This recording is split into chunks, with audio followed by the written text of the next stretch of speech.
چې تاسو په صدقې کې کره مال ورکئ، جید مال ورکئ، او تاسو د ردی مال او د کمزوري مال قصد مه کوئ.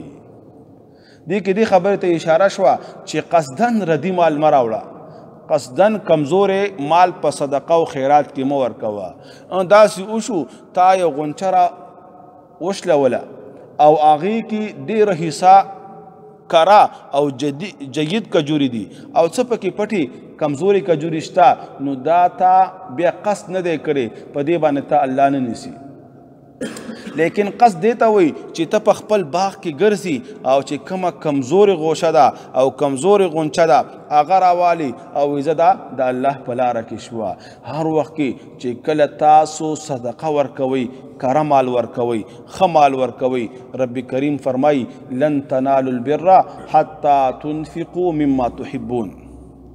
وی هرگز تاسو د ایمان درجې ته نشئ رسېدلی، تاسو نیکۍ ته نشئ رسېدلی تر دې چې تاسو خرچه وکئ د هغې مال نه چې تاسو یې خوښوئ، چې تاسو د خپل ځان دپاره خوښي.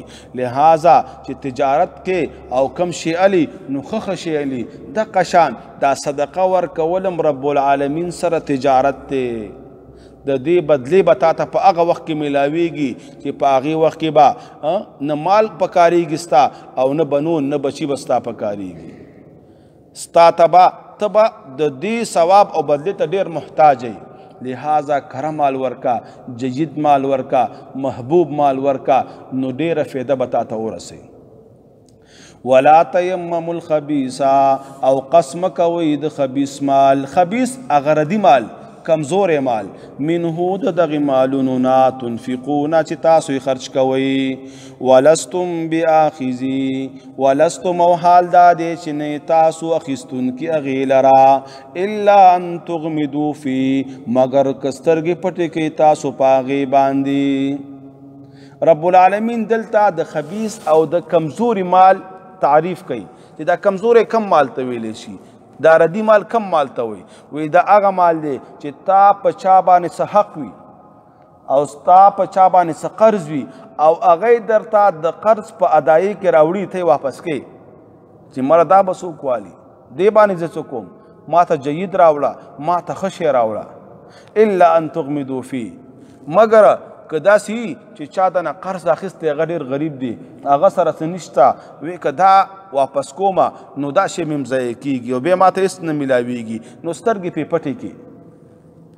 زه وایي اوس دا هم کافي دی، لیکن رب العالمین ستانه کلم ردی مال، کمزور مال او بیکاره مال ستانه نه قبلوي، بلکې طیب مال در نه قبلوي.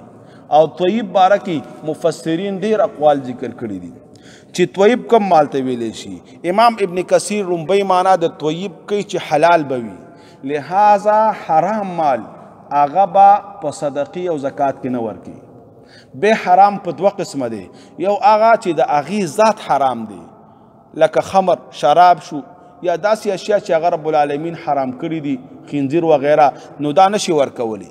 دویم دا چې ذات خو د هغې پاک دی لیکن کسب حرام دی، تا په رشوت کې اخیستی، تا پردی حق غلا کړی دی، ډاکه دې اچولې ده یا په بل څه طریقې حرام مال دی حاصل کړی دی، سود دی اخیستی دی، لہذا هغې نه به اجتناب کې، هغه عند الله مقبول نه دی.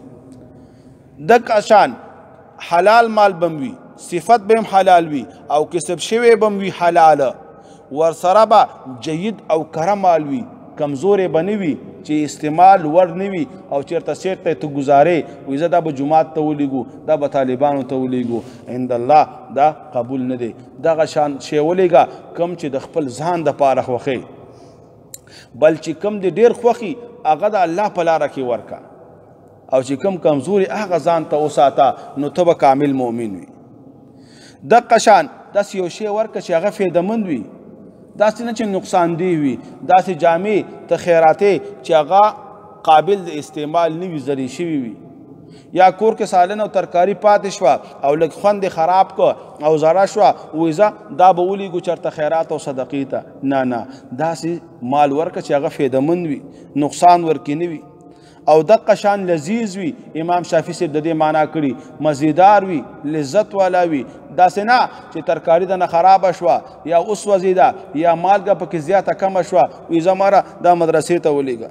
دغه شان نقصان ورکوونکی شی به هم نه وي چې تا پکې داسې څه واچول چې هغه نقصان کوي، مالګه پکې زیاته شوه یا مرچک پکې زیات شو یا بل څه زیات شو او قابل د استعمال نه ده او ته یې نه مړه دا په دې ګاونډیانو تقسیم کو. نه نه، رب العالمین ته ښه شی ورکه چې صفا سوتره وي، حلال وي، لذیذ وي، مزیدار وي، ستا محبوب وي او چاته چې ورکي هغه پې خوشحاله شي.